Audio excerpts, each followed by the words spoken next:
بسم اللہ الرحمن الرحیم۔ سائنس کا علم ایک زبردست علم ہے۔ اس علم نے دنیا کو بہت حد تک تبدیل کر کے رکھ دیا ہے، دنیا کو ایک بہتر اور ایک آسان جگہ بنا دیا ہے۔ لیکن سائنس کے علم میں ایک غیر جانبداری ہے۔ اگر اس کو اچھائی کے لیے استعمال کیا جائے تو اچھائی پیدا کرتا ہے، اگر اس کو برائی کے لیے استعمال کیا جائے تو برائی پیدا کرتا ہے۔ اگر آپ اس کو کھیل تماشے کے لیے استعمال کریں گے تو وہ آپ کے لیے پیدا کرے گا۔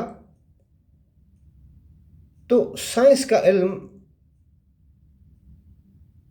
سب کچھ کر سکتا ہے، لیکن استعمال کرنے والے پہ منحصر ہے کہ وہ اس کو کس مقصد کے لیے استعمال کرتا ہے۔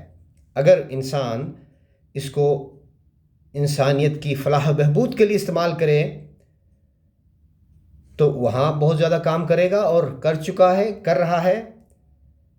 سائنس انسانیت کو بچانے کے لیے مشینیں بنا رہا ہے، ادویات بنا رہا ہے، ویکسینز بنا رہا ہے، لیکن یہی سائنس انسانوں کو نقصان دینے کے لیے، انسانوں کو ختم کرنے کے لیے بم بھی بنا سکتا ہے، مہلک ہتھیار بھی بنا سکتا ہے، کیمیکلز بھی بنا سکتا ہے۔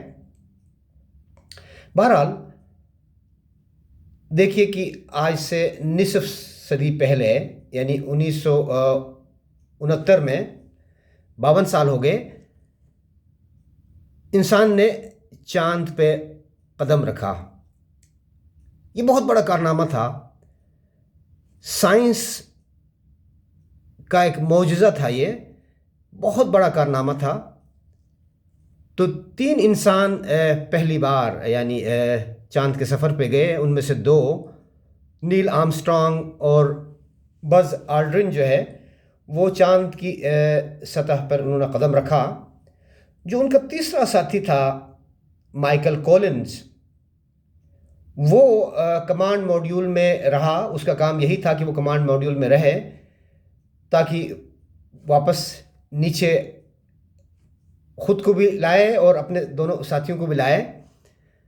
تو مائیکل کولنز جو ہے ایک بہت بڑا نام تھا، اور وہ 28 اپریل کو یعنی 5 دن پہلے دنیا سے چلا گیا۔ تو جب وہ دنیا سے چلا گیا تو اس دن انہوں نے اس کا ایک انٹرویو دکھایا، جو کہ اس نے 2019 میں دیا تھا۔ BBC نے اس کا ایک انٹرویو ریکارڈ کیا تھا، کیونکہ اس کے دونوں ساتھی یعنی نیل آرمسٹرانگ اور بز آلڈرن تو پہلی دنیا سے چلے گئے تھے۔ تو جب یہ بھی ابھی 5 دن پہلے چلا گیا تو انہوں نے 2019 میں جو اس کا انٹرویو تھا وہ دکھایا، اور اس انٹرویو میں اس سے پوچھا کہ جناب آپ کے دونوں ساتھی نیل اور بز تو نیچے چلے گئے، انہوں نے چاند پہ قدم رکھا، اور وہ تاریخ رقم کر رہے تھے کہ پہلی دفعہ 2 انسان چاند پہ قدم رکھ رہے تھے، تو آپ تو کمانڈ موڈیول میں بیٹھے ہوئے تھے اور آپ کو یہ موقع نہیں ملا، آپ کا کام یہ نہیں تھا۔ تو اس دوران آپ کیا سوچتے رہے؟ کیونکہ بڑا ٹائم لگا کہ وہ نیچے گئے اور نیچے سے یعنی واپس آئے، کچھ کافی گھنٹے لگے۔ تو ظاہر مائیکل کولنز نے جواب دیا کہ وہ اس دوران میں بہت سارے میٹرز کو دیکھ رہا تھا، غور و فکر کر رہا تھا، اپنے یعنی کمانڈ موڈیول کی جو خیرت ہے اس کی فکر تھی اس کو، اور نیچے ساتھیوں کی اس کی خیر و عافیت کی فکر تھی کہ وہ جائیں نیچے اور واپس آئیں۔ وہ جو مون موڈیول تھا اس کے اندر نیچے گئے تھے اور وہ انہوں نے واپس آنا تھا، لونر جو موڈیول تھا۔ تو اب اس دوران میں وہ کہتا ہے کہ مطلب جہاں بہت سے اور خیالات تھے، ان خیالات کے ساتھ وہ زمین کو بھی دیکھ رہا تھا۔ اس کی نظر یعنی اس جو کمانڈ موڈیول ہے اس سے باہر زمین پہ بھی پڑ رہی تھی۔ تو زمین اس کو ایک چھوٹا سا یعنی شے نظر آ رہا تھا، جو کہ نیلا اور سفید، وہ کہتا ہے کہ بلو اینڈ وائٹ میں تھا، اور وہ بلو اینڈ وائٹ چھوٹی سی چیز نظر آ رہی تھی وہاں سے، یعنی چاند کے آربٹ سے جہاں وہ گھوم رہا تھا۔ تو مائیکل کولنز کہتا ہے کہ وہاں سے جب اس نے نیچے زمین کو دیکھنا شروع کیا، وہ غور و فکر کر رہا تھا، تو